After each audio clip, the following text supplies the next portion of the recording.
झारखंड के 81 सीटों पर कौन कौन चुनाव लड़ेगा, चुनावी दंगल में कौन होगा आमने सामने, इसके लिए सभी बेसब्री से नजरें टिकाए हुए हैं खबरों पर कि आखिर कौन होगा किस सीट पर दावेदार। क्या पुराने कैंडिडेट रिपीट होंगे या उनके चेहरे को बदला जाएगा, इस पर हमारी भी नजर टिकी हुई है। और बात करते हैं अब एनडीए की या बीजेपी के जो बड़े सहयोगी पार्टी है एनडीए में, बीजेपी राज्य में, उसमें कौन कौन से चेहरे बदल सकते हैं, कौन कौन प्रत्याशी हो सकता है किन सीटों पर। फिलहाल सीट शेयरिंग की बात अंदर खाने चल रही है, लेकिन जितनी सीटों पर बीजेपी की दावेदारी है वहां से क्या प्रत्याशियों के नाम तय हो गए हैं, क्योंकि हर विधानसभा क्षेत्र से प्रत्याशियों के नाम भेजे जा चुके हैं और उन पर मंथन हो रहा है। मदन हमारे साथ जुड़े हुए हैं, मदन से समझेंगे।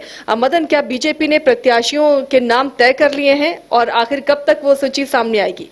देखिए, ये तो तय माना जाए कि लगभग 35 उम्मीदवारों की सूची जो है वो तय कर लिए गए हैं और उसमें वो तमाम बड़े चेहरे हैं जो झारखंड में या तो लोकसभा के चुनाव भी लड़ चुके हैं या पूर्व में मुख्यमंत्री भी रह चुके हैं, पूर्व में विधायक और मंत्री भी रह चुके हैं। तो ऐसे नेताओं को फिर से जो चुनावी मैदान में उतारने की तैयारी बीजेपी ने की है, अपने बड़े चेहरों पर भरोसा जताते हुए फिर से उन्हें कन्विंस कर चुनावी मैदान में उतारने की तैयारी कर ली है। तो ये उम्मीद जताई जा रही है कि महज 1-2 दिनों के भीतर ही, पहले ये कहा जा रहा था, जिस तरह से झारखंड के सह प्रभारी हेमंता विश्व शर्मा ने कहा था कि 8 तारीख को दिल्ली में बैठक है, तो ऐसा ही जो संभावना जताई जा रही थी कि पहले झारखंड में प्रदेश कार्य चुनाव समिति की बैठक हो और उसके बाद दिल्ली में केंद्रीय चुनाव समिति की बैठक हो। तो ठीक उसी प्रकार से पहले झारखंड में चुनाव समिति की बैठक होती है प्रदेश स्तरीय, और फिर उसके बाद दिल्ली में केंद्रीय चुनाव समिति की बैठक हो चुकी है।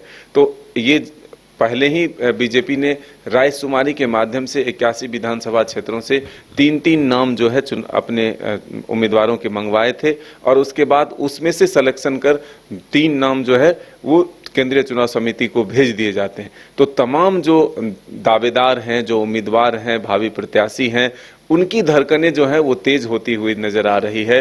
वो दिन रात इंतजार कर रहे हैं कि कब उम्मीदवारों के नाम की घोषणा हो। तो ये संभावना जताई जा रही है कि महज कुछ दिनों के भीतर ही बीजेपी अपने उम्मीदवारों की सूची जो है जारी कर सकती है, क्योंकि इंतजार इसी त्योहार का था कि दुर्गा पूजा जैसे खत्म हो उसके बाद अपने उम्मीदवार की सूची जारी करे। तो देखिए, लोकसभा चुनाव में भी बीजेपी ने इंडी गठबंधन से पहले ही अपने प्रत्याशियों के नाम की घोषणा कर दी थी, तो इस बार भी मुझे लगता है इंडी गठबंधन भी इंतजार करेगा कि एनडीए से कौन प्रत्याशी हो और उसके मुकाबले में फिर वो अपने कैंडिडेट को देगा।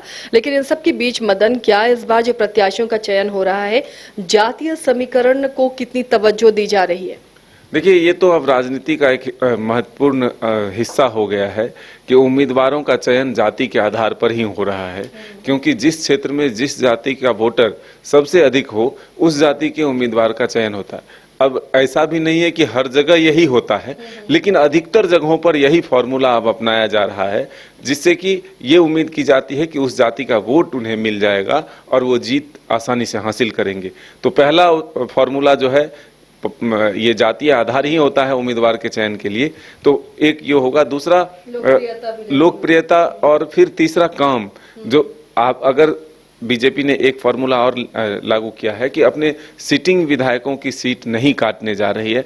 पहले ये खबरें आई थी कि कुछ विधायकों की टिकट कट सकते हैं, लेकिन फिलहाल जो जानकारी मिली है उसमें यह है कि अधिकतर विधायकों को कंटिन्यू किया जाएगा।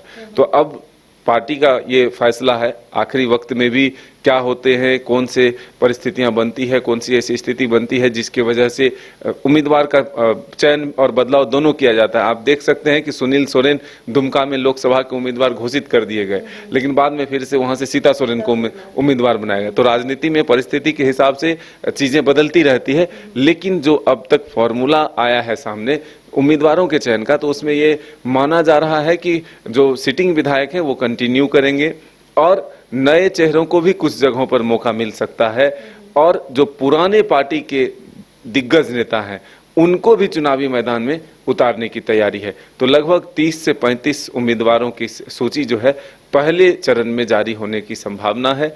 फिलहाल इसका इंतजार जो है सभी को है। अब देखना होगा कि बीजेपी के केंद्रीय चुनाव समिति के द्वारा कब तक इसकी घोषणा होती है।